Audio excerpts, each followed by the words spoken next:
चचरी के पुल का सहारा नहीं है।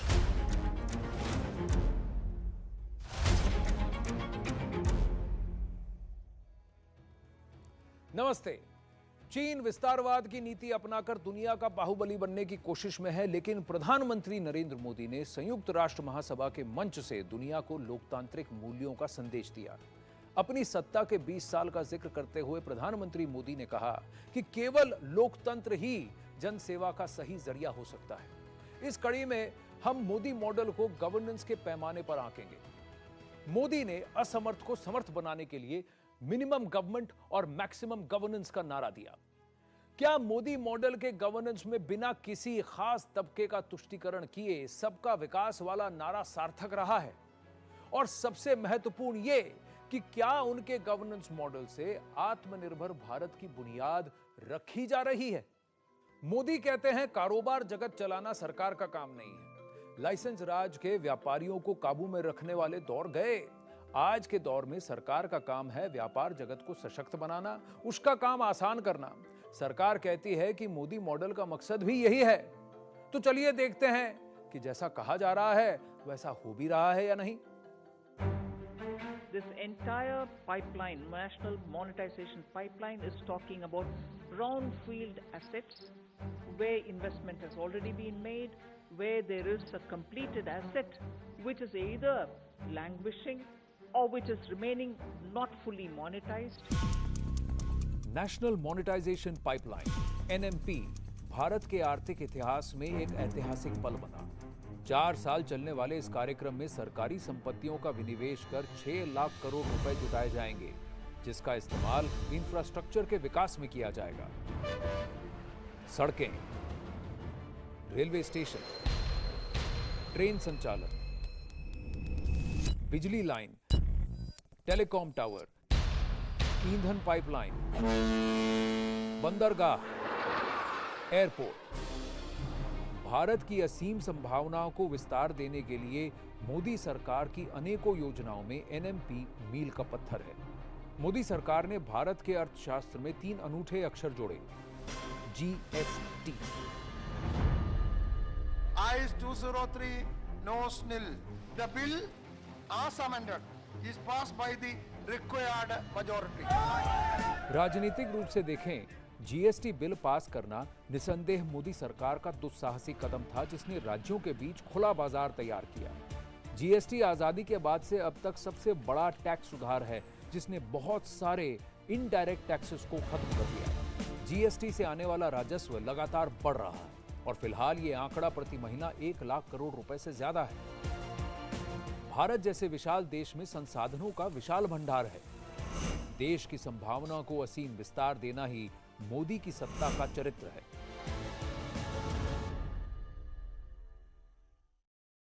He is an amazing leader. I mean, the large numbers of changes that our economy and our society more widely has been done. Changes in triple talaq to the changes done to the constitutional status of Jammu and Kashmir. Big, bold moves that very often were thought to be impossible, but have been done. And that requires a certain belief and self-confidence and conviction in purpose, which I think is what comes through.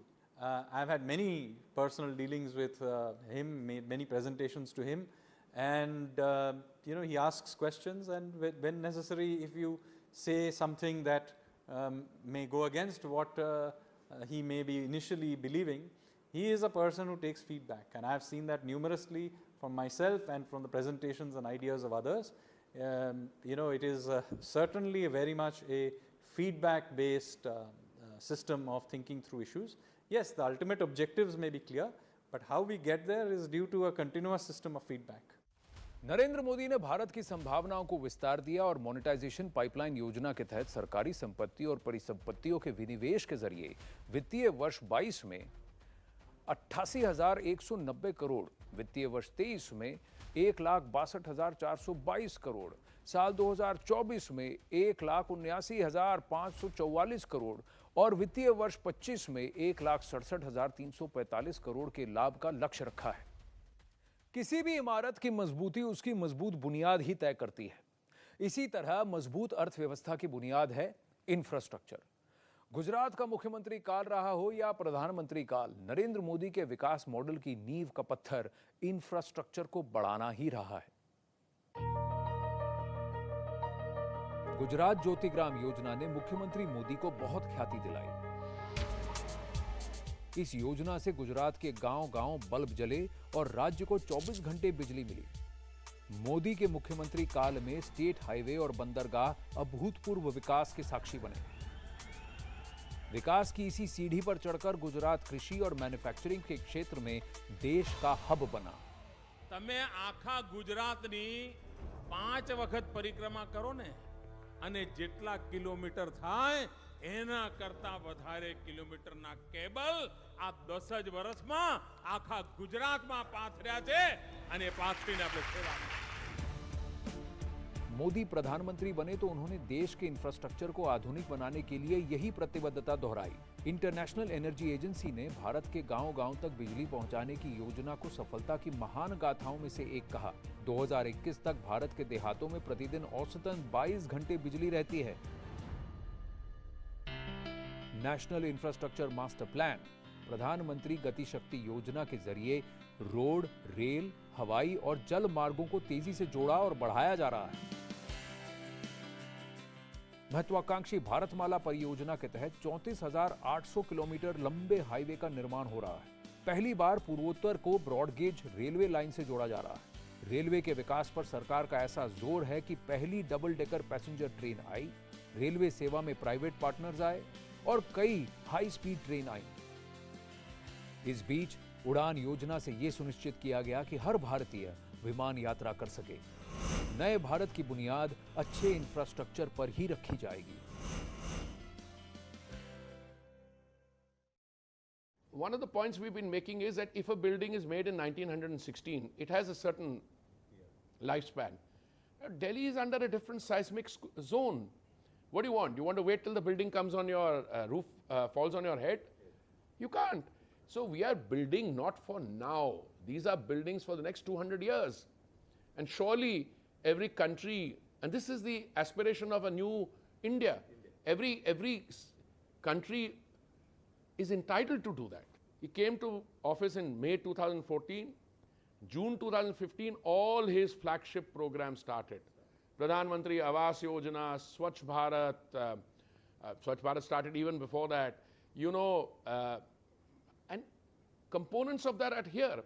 But the philosophy of the 2030 agenda or the sustainable development goals is Antyodaya, to the farthest first, to those who are most in need, reach out to them first.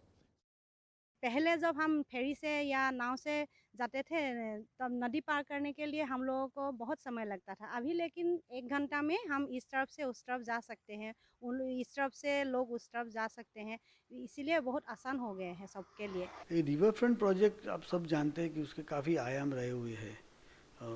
Infrastructures तो develop कर ही रहे हैं। जो एक बहुत बड़ा nuisance word था उसको एक अपॉर्चुनिटी में कन्वर्ट करने का पूरा प्रोग्राम है।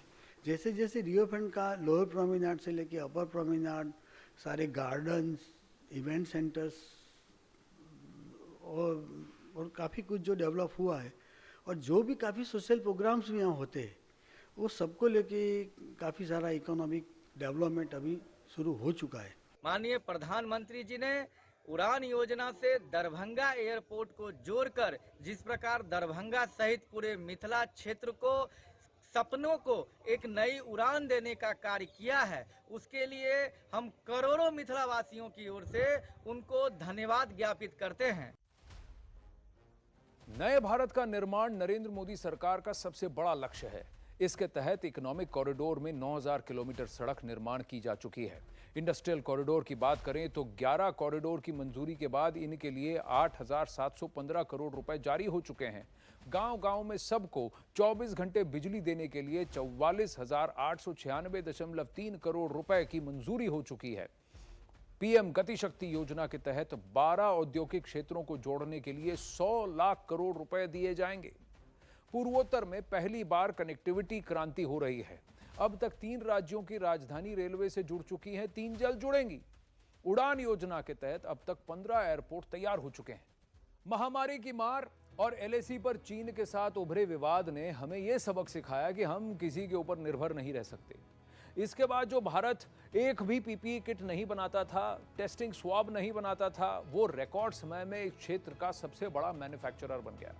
मोदी ने आत्मनिर्भर भारत का नारा दिया और जनता ने डंके की चोट पर दिखा दिया कि हम कुछ भी कर सकते हैं। दुनिया को विश्वास होने लगा है कि भारत बहुत अच्छा कर सकता है। सवाल यह है कि आखिर कैसे आत्मनिर्भर भारत का संकल्प उद्देश्य है 5 लाख करोड़ रुपए की इकोनॉमी और लक्ष्य साधने के लिए प्रधानमंत्री ने विजय पथ बना लिया है।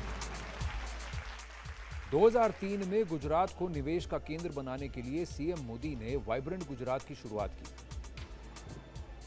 मोदी ने ही राज्य में पहला स्पेशल इकोनॉमिक जोन बनाया, जिसने गुजरात के लिए 10% से ज्यादा जीडीपी ग्रोथ तक पहुंचने का रास्ता तैयार किया। गुजरात की यही विजय गाथा भारत के आर्थिक विकास का आधार बनी और मोदी को प्रधानमंत्री की कुर्सी तक पहुंचाया। आज हिंदुस्तान के हर कोने में वोकल फॉर लोकल सुनाई दे रहा है और लोग हाथ लगाते देखते हैं। देश में निर्माण को बढ़ावा देने के लिए मोदी ने मेक इन इंडिया योजना शुरू की। Ease of doing business index 2020 में इसी योजना की बदौलत भारत को 63वां स्थान मिला। हालांकि वैश्विक महामारी से अंतर्राष्ट्रीय अर्थ जगत को लगे झटके के बाद भी भारत का आर्थिक आधार मजबूत बना रहा। 2022 की पहली तिमाही में जीडीपी में 20% का उछाल देखा गया। मोदी राज में स्टार्टअप कंपनियों के लिए अनुकूल अपना देश दुनिया में तीसरे नंबर पर रहा। ये स्टार्टअप इंडिया के तहत जारी किए गए 10,000 करोड़ रुपए के फंड की बदौलत हो सका, जिससे स्टार्टअप कंपनियों को बहुत बड़ी मदद मिली। स्किल इंडिया और स्टैंड अप इंडिया जैसी योजनाओं ने भी सफलता के झंडे गाड़े। आत्मनिर्भरता की तरफ भारत का ऐतिहासिक सफर शुरू हो चुका है।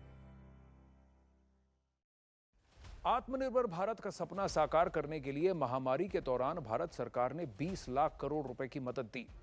स्टार्टअप इंडिया योजना के तहत 39,000 से ज्यादा स्टार्टअप से 4.7 लाख नौकरियां लोगों को दी गईं।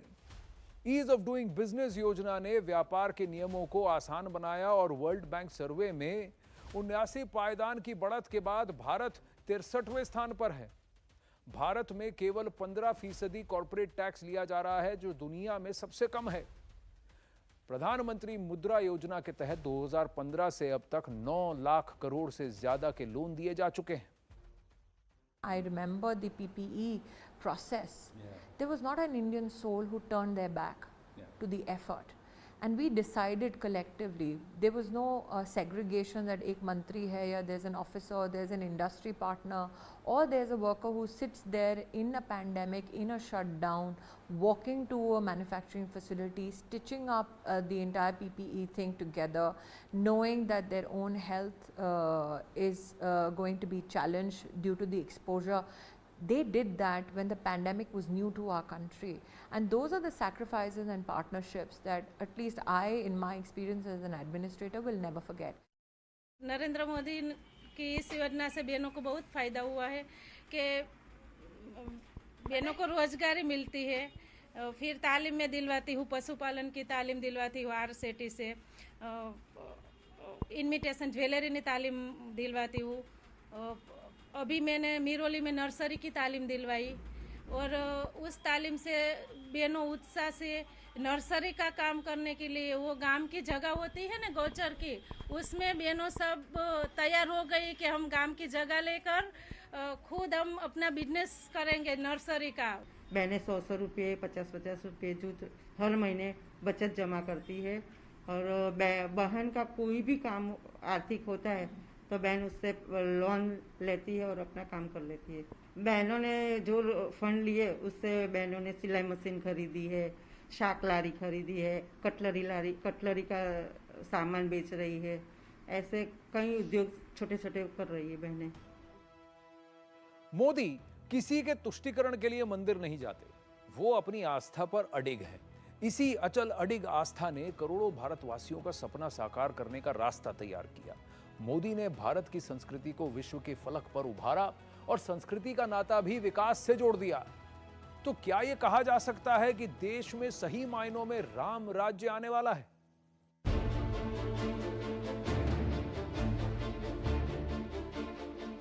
मोदी की सत्ता की जड़ें आध्यात्म से गहरी जुड़ी हैं।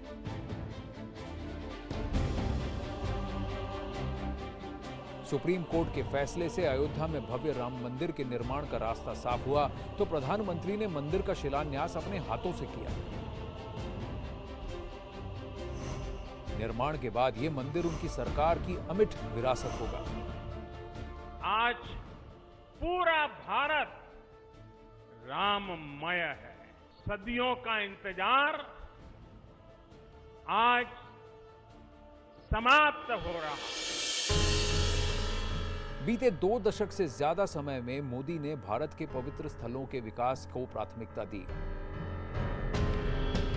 तीर्थ यात्राओं को जन सुलभ बनाने के लिए 2014 में सरकार ने प्रसादम योजना शुरू की। इस योजना के तहत सोमनाथ मंदिर की सदियों पुरानी गरिमा की पुनर्स्थापना का प्रयास मोदी सरकार के कई प्रोजेक्ट्स में से एक है। इस योजना में मोदी की लोकसभा वाराणसी का कायाकल्प भी शामिल है। 6 लेन की रोड काशी के द्वार तक जाती है। कलात्मक ढंग से सजा एयरपोर्ट है। काशी महाकाल जैसी स्पेशल ट्रेन है। साफ सजीले घाट हैं और इंटरनेशनल कन्वेंशन सेंटर भी। 4 धाम हाईवे और रेलवे प्रोजेक्ट से उत्तराखंड के पवित्र स्थलों तक सीधी आवाजाही होगी। प्रधानमंत्री मोदी ने बद्रीनाथ धाम को भी स्मार्ट सिटी बनाने का लक्ष्य रखा है। मैक्सिमम गवर्नेंस का लक्ष्य है भारत में राम राज्य की पुनर्स्थापना। धर्म संस्कृति के मोर्चे पर मोदी सरकार ने बहुत काम किया है। राम जन्मभूमि का भव्य मंदिर 2023 से खुलेगा और जनता को रामलला के दर्शन मिलेंगे। इसी तरह सोमनाथ मंदिर के अतिरिक्त प्रोजेक्ट पर 80 करोड़ रुपए खर्च किए गए हैं। बद्रीनाथ धाम को सुंदर बनाने के लिए 424 करोड़ रुपए खर्च किए जा रहे हैं। काशी विश्वनाथ कॉरिडोर तैयार करने के लिए 900 करोड़ रुपए खर्च किए जा रहे हैं। वाराणसी शहर को विश्व स्तरीय बनाने के लिए प्रधानमंत्री नरेंद्र मोदी ने 34,000 करोड़ रुपए की मंजूरी दे दी है। स्वदेश दर्शन योजना के तहत 764.85 करोड़ रुपए के 13 प्रोजेक्ट मंजूर हो चुके हैं। प्रसाद योजना के तहत सितंबर 2020 में 919 करोड़ रुपए के 30 प्रोजेक्ट मंजूर हो चुके हैं। मुझे सबसे ज़्यादा जो फ़ायदा हुआ है कि कोरोना काल में जो राशन बटा है, इस राशन से देखो राशन भी मिला है, मेयर की तरफ से भी मिला है, विधायक की तरफ से मिला है, सांसद फंड से भी मिला है और वैसे भी लोगों ने काफ़ी मदद करी है। जो कि हम लोग जे कैंप वासियों को, जो मजदूर लोग हैं, उनको काफ़ी फ़ायदा हुआ। मोदी जी की इस योजना से वहाँ के सब लोग जो है मोदी जी का गुणगान करते हैं और इसी के लिए जो है आगे उनका आभार प्रकट करते हैं कि कभी ऐसा बुरा समय ना आए। देश का प्रधानमंत्री वो अपने लिए कुछ भी नहीं किया, आम पब्लिक जनता के लिए जो देश के लिए कर रहे हैं उससे बड़ी चीज़ और क्या हमको चाहिए जी। मैं तो उनके धन्यवाद करता हूँ मोदी जी को कि जो उनके ऐसा प्रधानमंत्री रहते हैं, हम लोग पब्लिक उनको चाहते हैं कि ऐसा हमारे जुग जुग जी हैं, जो प्रधानमंत्री हमारे देश का रक्षा करें। अभी जो पैंडेमिक हम पिछले 1-1.5 साल से झेल रहे हैं, मोदी गवर्नमेंट ने जिस तरह की अपनी नेतृत्व का और जिस तरह की एडमिनिस्ट्रेशन का परिचय दिया है वो बहुत ज़्यादा काबिले तारीफ है। गरीब राशन वितरण योजना है या उसके अंदर जिस भी तरह की हेल्पिंग्स हो सकती थी महिलाओं के लिए, बुजुर्गों के लिए, सीनियर सिटीजन्स के लिए, बच्चों के लिए, सारी हेल्प्स उसमें प्रोवाइड करवाई गई हैं। बहुत धन्यवाद देती हूँ मोदी सरकार को आपके इस नेतृत्व के लिए। पिछले 7 साल में जिस तरह से अलग अलग चीज़ों को, अलग अलग चैलेंजेस को आपने मैनेज किया है, उसके लिए आपको बहुत बहुत साधुवाद। पहले की सरकारों ने जो नहीं किया वो मोदी सरकार ने किया।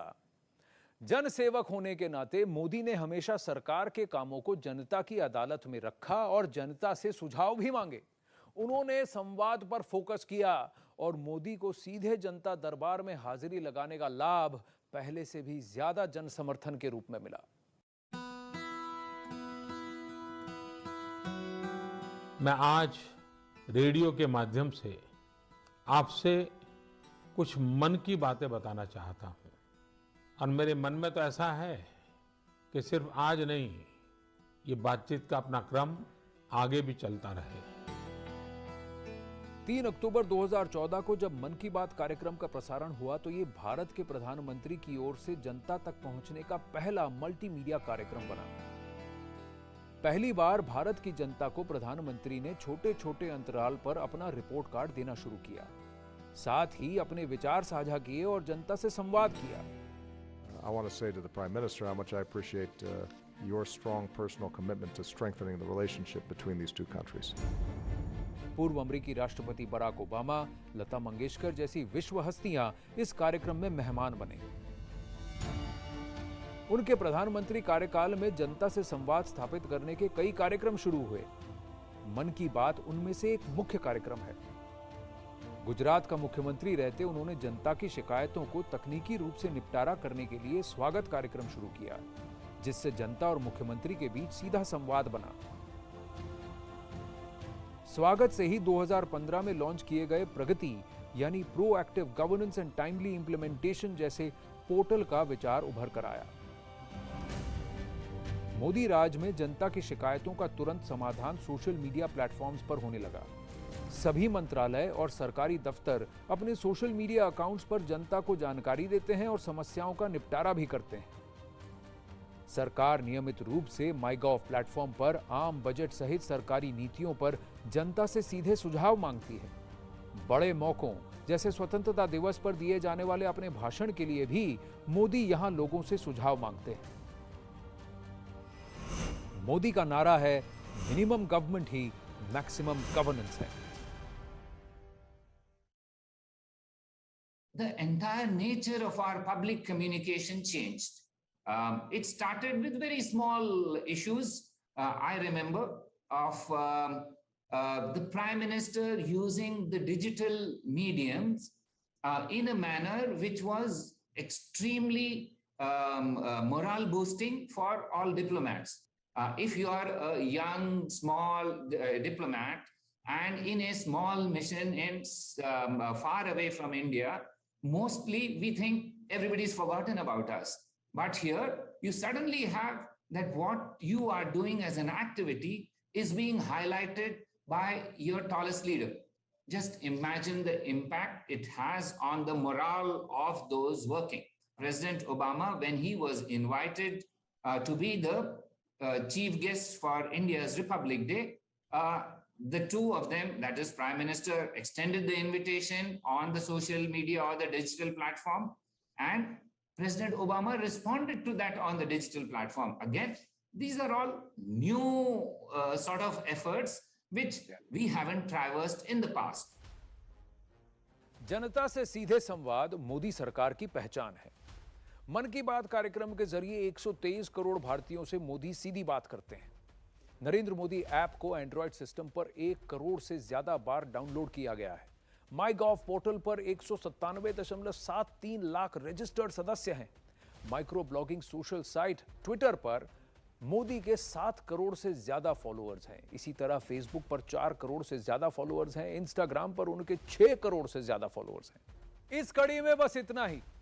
अगली कड़ी में मोदी मॉडल की परीक्षा मां भारती के स्वर्णिम सपने को साकार करने के पैमाने पर होगी। तब तक के लिए नमस्ते।